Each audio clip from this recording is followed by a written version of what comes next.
All right, buckle up, everybody. We're diving deep into GLP-1 receptor agonists today. Yeah, fascinating stuff. You know them for weight loss. Maybe you've heard about diabetes. Right. But the research is exploding with potential for liver health, heart issues. Even addiction. Seriously, it's wild. Yeah.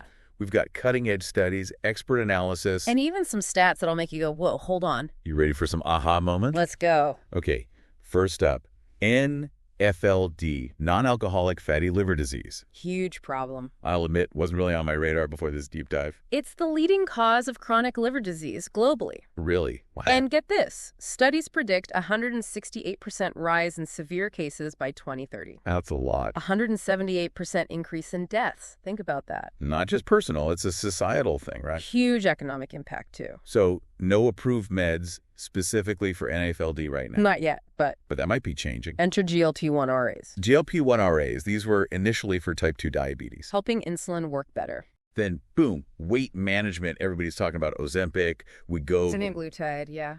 But here's where it gets really interesting. Okay, I'm listening. Research showing these drugs might be doing way more. Like what? It's almost like superpowers, you know? Yeah, lay it on me. Liver health, we're talking beyond just fat reduction.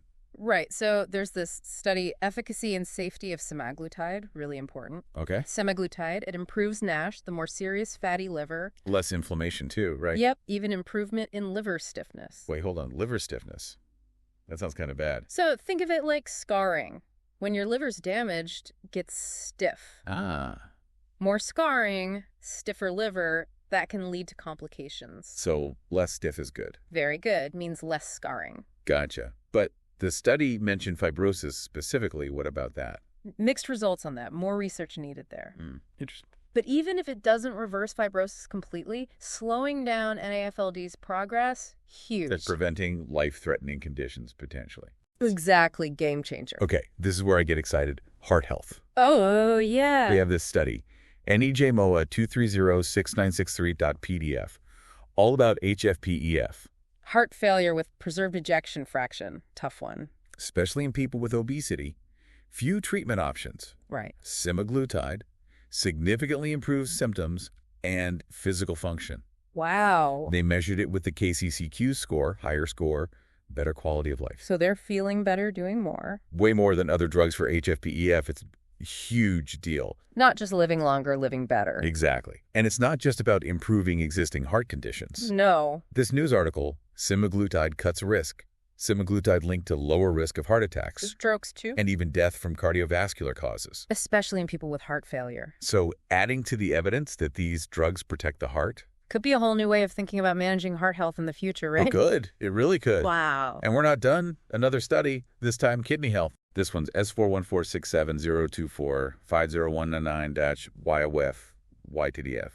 Type 2 diabetes patients. They had acute kidney disease, AKD, Okay. GLP1-RAs, lower risk of death, major heart events, and major kidney events. After AKD, that's amazing. More evidence for system-wide benefits like hitting a reset button. Right. But let's be real. These treatments are pricey. Yeah, they are.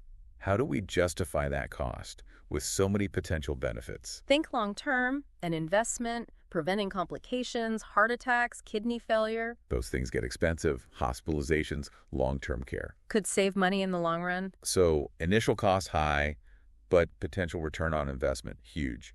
Individual A&D public health. Makes you think. It does. Research starting to look at cost effectiveness. Early data is promising. Needs more research, though. Definitely, but exciting stuff, right? For sure. Okay, can't ignore the elephant in the room, obesity. Sensitive topic, for sure. But it's linked to so many of these conditions. Undeniably. A personal and public health challenge. Multi. GLP1-RAs, already making headlines for weight loss. Ozempic, wegovy, Semaglutide. helping people lose a lot of weight. But how does it actually work? Seems to be a few things. Slows down gastric emptying. Feel fuller longer. Okay. Also affects the brain, hunger, and satiety centers. So regulating appetite, reducing cravings. Exactly, not just superficial. It's addressing the biology, the underlying mechanisms. And by addressing obesity, we're potentially impacting a whole cascade of health issues. It's all connected. Domino effect. Precisely. Obesity is a risk factor for so much. Managing weight effectively, huge ripple effect. This is a lot to process. I'm feeling overwhelmed in a good way. It is a lot. One class of drugs, so many applications. It's kind of mind-blowing.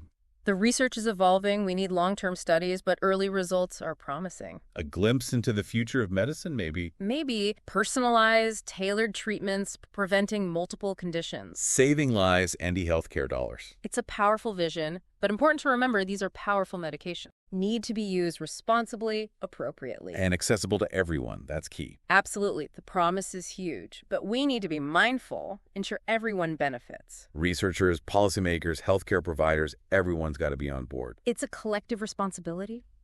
What do you think about all this? Are you excited about the possibilities? We are, and we want to hear from you. Head over to our website, social media, let's talk about it. It's a time of incredible scientific advancement. Open dialogue is crucial. We're just scratching the surface here. Stay tuned for part 2, this deep dive. We're going to go even deeper, exploring more research, more complexities. It's going to be good. See you there. Can't wait. Back again for more GLP1-RA talk. Deep dive continues. These meds really shaking things up in medicine. Definitely sparking debate, how we approach health, disease, the whole thing. It's fascinating. Mind-blowing, right? Totally. We've talked about how these drugs could revolutionize treatment. Diabetes, obesity, liver disease. Heart conditions, kidney problems, even addiction. And we're just getting started, it feels like. Medical marvel. So many possibilities. The research is incredible, uncovering how these drugs work in our bodies. But got to approach these advances carefully, right? Of course, powerful tools, potential benefits, but complexities too. You're right. Can't get too swept up. Got to acknowledge the challenges. Absolutely. Brain health is one area that's been on my mind. Yeah. We talked about addiction treatment, but there's more to it. I think so too. Remember that news article?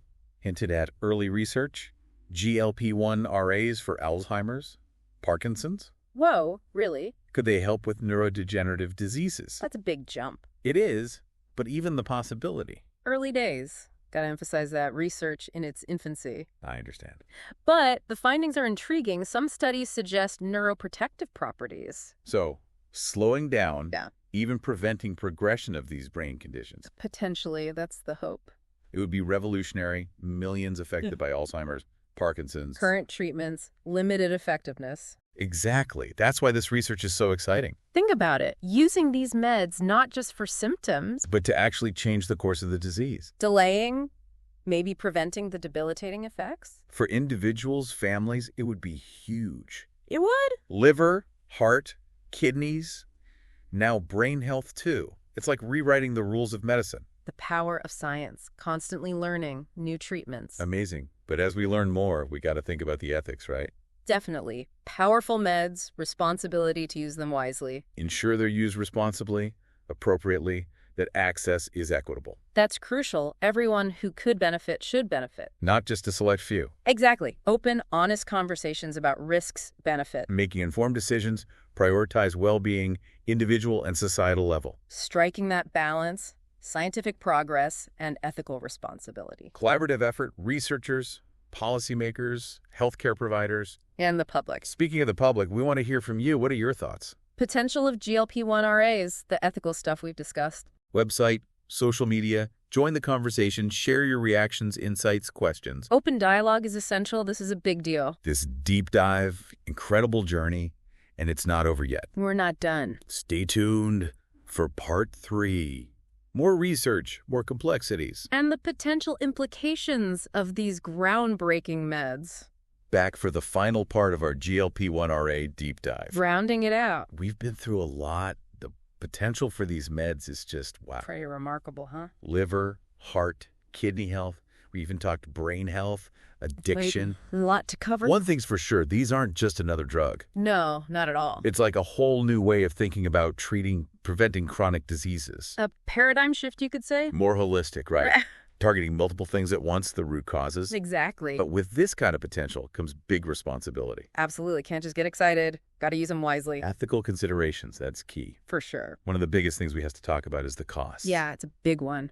GLP1-RAs, they're not cheap. Access and equity, that's a concern. Definitely a valid concern. We need to make sure everyone who needs these meds can get them. Not just those who can afford them, exactly. Social justice, healthcare equity, we can't let cost be a barrier to life-saving treatments. No way. A lot of work to do there. Insurance coverage, Government programs, maybe even new pricing models, who knows? Yeah, gotta get creative. Another thing, misuse, overuse, as these drugs get more popular for weight loss. Oh, yeah. People without a medical need might want them, just for cosmetic reasons. That's tricky. Got to be careful promoting them for weight loss specifically. Nelson. Healthcare professionals, they got to be involved, make sure it's appropriate, safe. Absolutely. Obesity, it's complex. It's not just about willpower, personal choice. Too many factors. Gotta be sensitive. GLP1-RAs, promising for weight management, but it's not a magic bullet. Right. Or put a bigger picture. Lifestyle changes, therapy, support systems, all that. Empowering people to make lasting changes, addressing the underlying causes. And then there's long-term safety. We need more data. Yeah, for sure. Early studies look good, but what about extended use, years down the line? Ongoing research, monitoring. That's key, making sure it's safe. Doctors, patients, open conversations, that's so important. Totally. Benefits, risks, long-term implications, gotta talk about it all. Informed decisions, that's what it's about. Partnership, trust, transparency. Belonging together. Using these medical advancements to really make a difference, safely, responsibly. And equitably, for everyone. This deep dive, it's been a journey, the science, the promise, the challenges. We really have. GLP1-RAs, they have the potential to, change everything. Maybe even revolutionize healthcare, who knows? But it's on us to make sure that happens the right way. Absolutely. More research, thoughtful discussions, advocating for responsible use. It's a shared responsibility. So these discoveries, they can truly make lives better. That's the goal. This deep dive, hopefully it's made you think, made you curious. Definitely sparks some interest. Learn more. This field is moving fast. There's so much to discover. It's exciting. Thanks for being with us on this journey. Stay informed, ask questions, be part of the conversation. The future of medicine, it's a fascinating time to be alive. Until next time, keep exploring, keep learning. And remember, knowledge is power. Use it wisely.